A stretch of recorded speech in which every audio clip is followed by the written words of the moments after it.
From adjustable arm position number 9, which is the furthest one down and together, or number 8, you could perform both of these next exercises. These are wrist exercises, primarily wrist flexion and extension. And so what we're going to do is have Amy come up to an elbow bend of about 90 degrees. And that sometimes is the big trick, is trying to keep that while you're doing these little wrist exercises. She's going to start with wrist extension. So she's got palm down.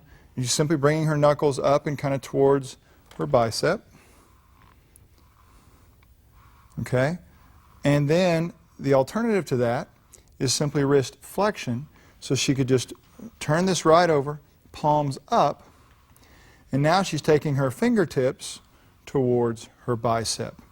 Now, the thing I'm going to ask you to do on this exercise specifically, sometimes people doing wrist flexion, they want to let this roll down a little bit. They let it roll down because they're thinking, well, I can do finger flexion and then my wrist flexion. The thing I'm going to ask you to do is not to do that, because sometimes when people release their finger grip a little bit, they release their wrist muscles a lot, and that really makes them hyperextend their wrist. Can you feel that?